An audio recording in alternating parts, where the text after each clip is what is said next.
Sa ibang balita, matagumpay na idinaos ang premiere night ng isa na namang aabangang pelikulang Pilipino. Alamin natin to sa kwento ni Wendy Goma. Kaya kahit hindi nyo ko samahan, maniningil ako mag-isa. Isa na namang pelikulang Pilipino ang aabangan ng mga manonood.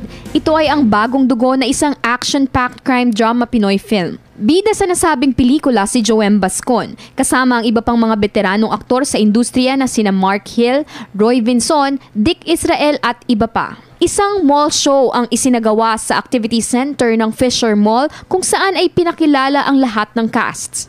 First of all, I accepted this because I like the script. I love the script so much. And then, lahat ng tao very professional and everything's so high-tech. It's so different from the time that I was really active in the movies. Palit na ng palit yung mga cameras ngayon. Kaya sabi ko, wow, everything's so digital. Wala ng film, di ba? Is this your first time to make an indie film? I did 2 last year, Kaleidoscope World and Babagwa. Matagumpay naman ang red carpet premiere night sa Cinema 5 na dinagsa ng mga fans at iba pang manonood. Ibinahagi ni Joem Bascon ang kanyang mga challenges sa pagtanggap ng role na ito.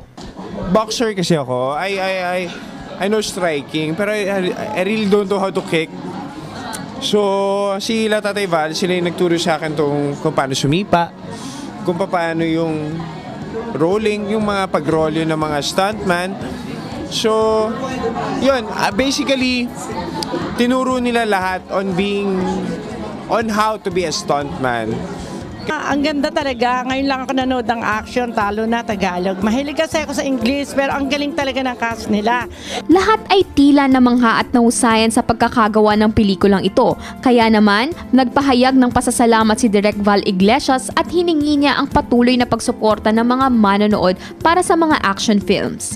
Congratulations po sa very successful movie today. So, ano namang masasabi niyo sa outcome nito? Sana po ma-bless ng Panginoon Diyos, mapansin ng tao at magkaroon ng pagkakataong mapanood ng mga tao at at the same time sana po kumita. Okay, so Direk, anong gusto niyong mensahe? Bakit kayo naging inspire para gawin tong movie na ito? Yung mensahe nito ay huwag kang magtanim ng sama ng loob sa kapwa mo. Ang lahat ay ipaubaya mo sa Panginoon Diyos, ang pagpaparusa, ibigay mo sa batas. Meron tayong mga batas na siyang dapat magparusa. Huwag mo ilagay sa kamay mo ang batas. Very, very nice message, Direk. Thank you very much. And what's next? Anong ina-expect namin kay Direk Val sa mga susunod pang mga buwan? Hopefully, meron pa kasi akong next project. Hopefully, makapasok ito sa MMFF, yung si BB Gandang Hari naman ang rito, ang bida. Ang title nito is Bong Gangster. Istorya ito ng mga gangster na bading.